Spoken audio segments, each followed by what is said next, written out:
Picture this: the most formidable woman in all of ancient history, ruling the richest empire on the planet, fluent in 9 languages, commanding naval forces that could rewrite the balance of the Mediterranean.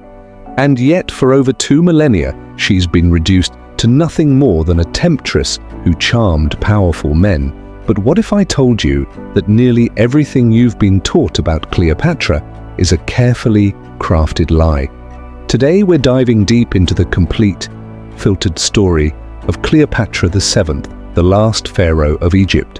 And I guarantee that by the end of this video, you'll understand why she was feared by Rome's most powerful men, why her death marked the end of an era that had lasted 3,000 years, and why her true legacy has been deliberately buried beneath centuries of propaganda and Hollywood fiction. But before we uncover the real Cleopatra, let's start with what you probably think you know. Maybe you picture Elizabeth Taylor with dramatic eye makeup, or you've heard she was Egyptian royalty who used her beauty to manipulate Julius Caesar and Mark Antony. Perhaps you believe she died from a snake bite in some romantic tragedy. Here's the shocking truth: she wasn't even Egyptian, she probably wasn't conventionally beautiful by today's standards. And her relationship with those Roman leaders was far more strategic and complex than any love story Hollywood could dream up. Cleopatra VII Philopator was born in 69 BCE into the Ptolemaic dynasty, a Greek Macedonian family that had ruled Egypt for 3 centuries after Alexander the Great's conquest. This is crucial to understand because Cleopatra was essentially a foreign ruler governing native Egyptians. The Ptolemies had maintained power through a disturbing practice of marrying within their own family to keep the bloodline pure. Cleopatra herself was married to her younger brothers, as was tradition, though she eventually had them eliminated when they became political threats. Now here's where things get fascinating. While her ancestors had ruled Egypt for generations, most Ptolemaic pharaohs never even bothered learning Egyptian. They spoke Greek, lived in the cosmopolitan city of Alexandria, and remained culturally separate from their subjects. Cleopatra was different. She was the first Ptolemaic ruler in 300 years to learn the native Egyptian language, and she didn't stop there. Ancient sources tell us she spoke at least 9 languages fluently, including Ethiopian, Hebrew, Arabic, and the languages of various African tribes. This wasn't just impressive intellectually, it was revolutionary politically. By communicating directly with her Egyptian subjects, Cleopatra built a power base that previous Ptolemaic rulers had never achieved. She understood that true power came not just from military might or royal bloodline, but from the loyalty of the people you govern. But let's talk about what made Cleopatra truly dangerous to Rome: her mind. She was educated in the Great Library of Alexandria, arguably the greatest center of learning in the ancient world. She studied mathematics, philosophy, rhetoric, and languages. Ancient historians describe her as having a brilliant intellect and a voice that was irresistibly persuasive. Plutarch wrote that her beauty wasn't extraordinary, but her intelligence and charisma were absolutely captivating. Think about this for a moment. We're talking about a woman who lived over 2,000 years ago in a world where female rulers were extremely rare, yet she managed to maintain independent control over Egypt, the richest nation in the Mediterranean, for nearly 2 decades. She did this while navigating the treacherous politics of a Roman Republic that was tearing itself apart in civil wars. When Cleopatra became pharaoh at 18, she inherited more than just a throne. Egypt controlled the grain supply that fed Rome, possessed vast wealth from trade routes through Alexandria, and commanded naval forces that could tip the balance of power in the Mediterranean. Cleopatra understood this leverage perfectly, and she used it with surgical precision. Her first major political move involved Julius Caesar, but not in the way you might think. When Caesar arrived in Alexandria pursuing his rival Pompey, Cleopatra didn't seduce him with her beauty. She presented herself as a valuable ally who could provide the resources Caesar desperately needed for his campaigns. Egypt's wealth could fund his armies, Egypt's grain could feed Rome, and Egypt's strategic position could secure his eastern territories. Their relationship produced a son, Caesarion, but this wasn't a romantic subplot. This was Cleopatra securing her dynasty's future by linking it to the most powerful man in Rome. When Caesar was assassinated in 44 BCE, Cleopatra didn't retreat to Egypt to mourn. She immediately began calculating her next move.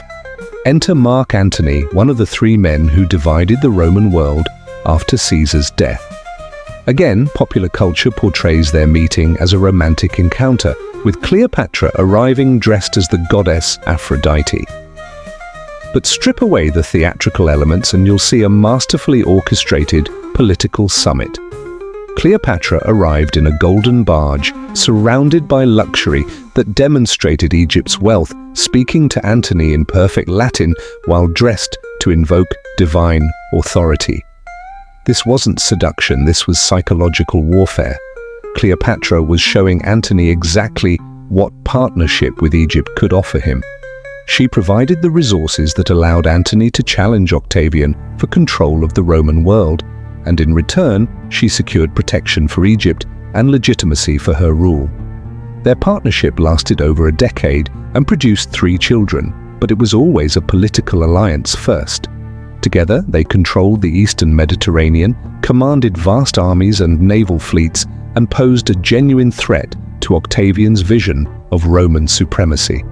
This brings us to one of the most misunderstood conflicts in ancient history, the Battle of Actium in 31 BCE. Popular accounts describe this as a naval battle where Cleopatra fled in panic, abandoning Antony to defeat. The reality was far more strategic. When it became clear that Octavian's forces had gained the upper hand, Cleopatra and Antony executed a planned withdrawal to preserve their fleet and continue the fight from Egypt. But Octavian was too smart to let them regroup. He pursued them to Alexandria, and by 30 BCE, it was clear that resistance was futile. Here's where Cleopatra's final gambit becomes truly fascinating. Facing inevitable defeat, she entered into secret negotiations with Octavian. Some historians believe she was trying to secure a deal that would preserve her children's lives and possibly maintain some form of Egyptian independence. When these negotiations failed, Cleopatra made her final choice. Rather than be paraded through Rome as a captive in Octavian's triumph, she chose to die as a pharaoh. The famous snakebite story might be true, but it's more likely she used a combination of poisons. Her death wasn't a romantic tragedy, it was a calculated decision to deny Octavian the ultimate symbol of his victory. With Cleopatra's death, Egypt became a Roman province, ending 3,000 years of pharaonic rule. But here's what's truly remarkable. Octavian, who became the Emperor Augustus, was so threatened by Cleopatra's memory that he launched a systematic campaign to rewrite history. Roman poets and historians were encouraged to portray her as a foreign temptress who corrupted noble Roman men with her exotic sexuality. This propaganda was incredibly effective. For over 2,000 years, Western culture has repeated these Roman characterizations of Cleopatra, reducing one of history's most capable rulers to a stereotype. Modern archaeology and scholarship are finally revealing the truth. Cleopatra was a polyglot intellectual who maintained Egyptian independence for nearly 20 years through brilliant diplomacy, strategic alliances, and economic leverage. She built temples, commissioned public works, and was apparently beloved by her Egyptian subjects.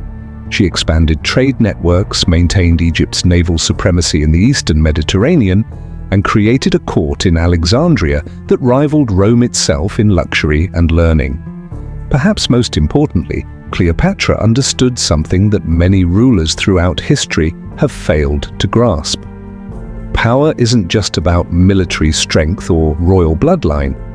True power comes from understanding people, from building coalitions, from knowing when to fight and when to negotiate, and from always thinking several moves ahead. The tragedy isn't that Cleopatra died, but that her remarkable story has been buried beneath centuries of misogyny and political propaganda.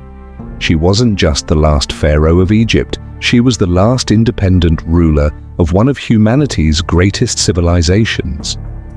Her death marked the moment when the Roman Empire achieved unchallenged dominance over the Mediterranean world, beginning an imperial system that would define Western civilization for the next 500 years. So the next time someone mentions Cleopatra, remember that you're not just talking about an ancient queen. You're talking about a woman who spoke 9 languages, commanded navies, negotiated with emperors, and came remarkably close to reshaping the balance of power in the ancient world. She was Julius Caesar's equal in intelligence, Mark Antony's partner in ambition, and Augustus's most dangerous enemy. Cleopatra VII was the last pharaoh of Egypt, but she was also something far more significant. She was the last person who dared to challenge Rome's vision of a unified Mediterranean empire. Her story isn't just ancient history, it's a masterclass in leadership, strategy, and the price of defying imperial power. And that's a story worth remembering correctly.